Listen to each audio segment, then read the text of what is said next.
Gaza में Israeli हमलों से लगातार तबाही को लेकर एक और बड़ी खबर, क्योंकि 24 घंटे में 50 से ज्यादा लोगों की जान गई है। उत्तरी गाजा में बमबारी से 46 लोगों की मौत, अल शती कैंप में 11 से ज्यादा लोगों की मौत। यूएन चीफ एंटोनियो गुतेरेस की तरफ से किया जा रहा यह बड़ा दावा आखिर है क्या? क्योंकि गाजा में महा तबाही को लेकर जीडी बख्शी सर सवाल आपसे करूंगी। उससे पहले यह इंफॉर्मेशन, जहां आधे से ज्यादा घर क्षतिग्रस्त या नष्ट बताए जा रहे हैं और 80% कमर्शियल सुविधाओं को तबाह करने का दावा, 87% स्कूल इमारतें नष्ट हो चुकी हैं, 68% सड़क नेटवर्क खत्म हो चुका है, 68% फसल भूमि भी नष्ट हो चुकी है। और सबसे इंपॉर्टेंट बात सर, ये एक वो हकीकत है जिसमें गाजा में हर घंटे 15 लोगों की मौत, गाजा में हर घंटे 42 बॉम्ब गिराए गए हैं। और आईडीएफ का ये वॉर के शुरुआती 6 दिनों के आधार पर सर आंकड़ा सामने आ रहा है, और गाजा में ही हर घंटे 12 इमारतें तबाह हुई हैं। गाजा में अब तक 42,924 लोग मारे गए हैं और गाजा में अब तक 1,08,33 लोग घायल हुए हैं। सर, ये WHO सोर्सेस के हवाले से ही दावे किए जा रहे हैं। ये वाकई एक चौंकाने वाली रियलिटी है जो इस फ्रंट का नतीजा अब सामने दुनिया के रखा जा रहा है। नहीं, बेशक देखिए, इजराइल ने बड़ा भीषण पलटवार किया है और अपने दुश्मनों की तबाही की है। एज अ स्ट्रैटेजी वो इंफ्रास्ट्रक्चर को डिस्ट्रॉय करता है ताकि वो आबादी को पनिशमेंट हो जाए जहाँ से के लोग सपोर्ट कर रहे हैं इस प्रकार के हमले को।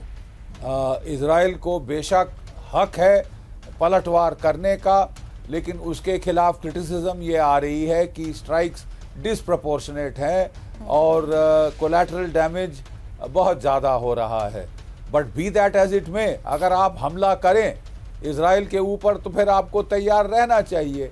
फिर ये रुदाली अपना छाती पीट पीट कर रोना, हाय मार दिया, तो आपने शुरू क्यों किया? Why did you start it if this was, ये आपका ये कंक्लूजन, ये अंजाम होना था? आपको मालूम है 1 लाख से ज़्यादा लोग इस इलाके में अभी तक मारे जा चुके हैं और मारे जाएंगे, और ख़ासकर अगर एस्केलेशन हो जाती है साहब, फिर तो ऑल बेट्स आर ऑफ। लेकिन मेरा कहना यह है कि जब इतनी बुरी तरह से हर बार ये पिटते हैं तो ये शुरू क्यों करते हैं? Why do they start it? उसके बाद रुदाली का नाटक लेके दुनिया भर के सामने हाय दुआई, हाय मार दिया। शुरू किसने किया? शुरू तो आपने किया साहब। आप बंद क्यों नहीं करते ये सब तमाशा? बैठ के टेबल पे बातचीत करो शरीफों की तरह और ये मामले को सुलझाओ अब। लेकिन ये तो साहब पहले उकसाते हैं, पहले वार करते हैं, बड़ी नारेबाजी हुंकार वहाँ पे लगाते हैं। जब पलटवार होता है, मार पड़नी शुरू होती है, तो रोना पिटना शुरू साहब आसमान तक। का तो कोई स्कोप यहाँ पर नहीं है। जो लेकिन रुदाली है, की हमने बात कर ली, हमास की हमने बात कर ली, गाजा में महा तबाही की बात हो गई, तो ट्रिपल एच में अब हुथी की बात कर लेते हैं, क्योंकि हमले के लिए तैयार हुथी की ड्रोन सबमरीन को लेकर भी एक खबर है सर, और ये कार्या सबमरीन से हमले की तैयारी बताई जा रही है। यमन वॉर मीडिया ने बाकायदा इसका वीडियो जारी किया है और कार्या सबमरीन से शिप पर हमले का ये डेमोन्स्ट्रेशन जरा देखिए। रेड सी में ड्रोन सबमरीन से हमले की आशंका को लेकर यह खबर है।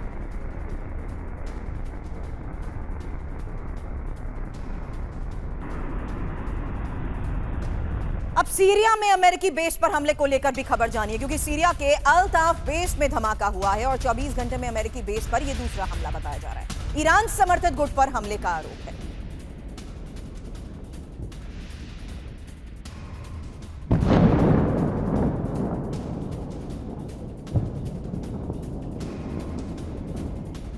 उत्तरी इजराइल में इराक से ड्रोन हमला और ईरान समर्थित इराकी मिलिशिया ने हमला किया है। किरित शिमोना के पास आईडीएफ बेस पर अटैक का यह दावा किया जा रहा है, जहां मिलिशिया ने ड्रोन लॉन्च का वीडियो भी किया है। ये देखिए तस्वीर।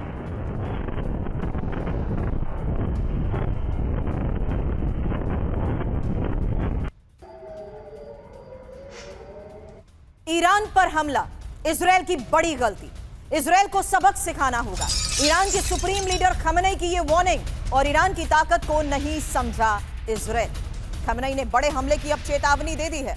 हालांकि दीपक वोरा सर, आपके पास इस खबर के तहत सवाल करूंगी। डिफेंसलेस ईरान को लेकर जो बात आप कह रहे थे, उसी के तहत मैंने आखिर में ये कहा था कि डायरेक्ट वार्निंग को लेकर खबरें हैं, और ये खamenei की डायरेक्ट वार्निंग है सर, जहां खamenei ने इजराइल पर फिर बड़े हमले का इशारा कर दिया है। और खamenei ने कहा है कि इजराइल को ईरान की ताकत का अंदाजा नहीं है, इजराइल को सबक सिखाने की जरूरत है। ईरान पर हमला कर इजराइल ने बड़ी गलती की है, और इजराइल ने अभी तक ईरान को समझा ही नहीं है। अब टाइम्स ऑफ इजराइल की तरफ से सर दावे तो ये किए जा रहे हैं कि अभी तो सीधे तौर पर इजराइल को टारगेट पर लेना बाकी है। दीपक सर, मैम अगेन जैसा आपने शुरू में कहा था, जनरल साहब ने भी कहा है कि शुरुआत तो उन लोगों ने की थी, ईरान ने अपनी प्रॉक्सीज के थ्रू।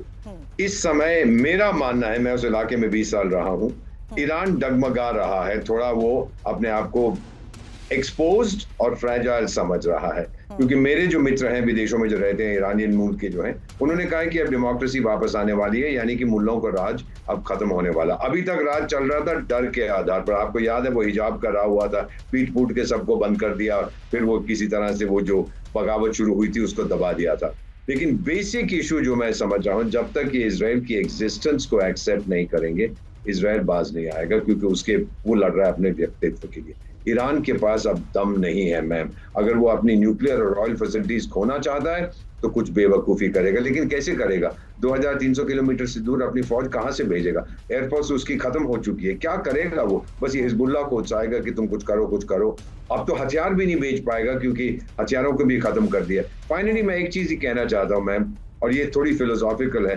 मैंने गोल्डा मेयर जो इजराइल की पुरानी प्राइम मिनिस्टर थी, उनसे एक बार उनका एक लेक्चर सुना था। उन्होंने कहा था शांति उस दिन आएगी जब ये रैडिकल इस्लामिक अपने बच्चों से ज्यादा प्यार करेंगे और यहूदियों से कम नफरत, उस दिन शांति आएगी। बड़ी बात सर आपने यहाँ पर कही है।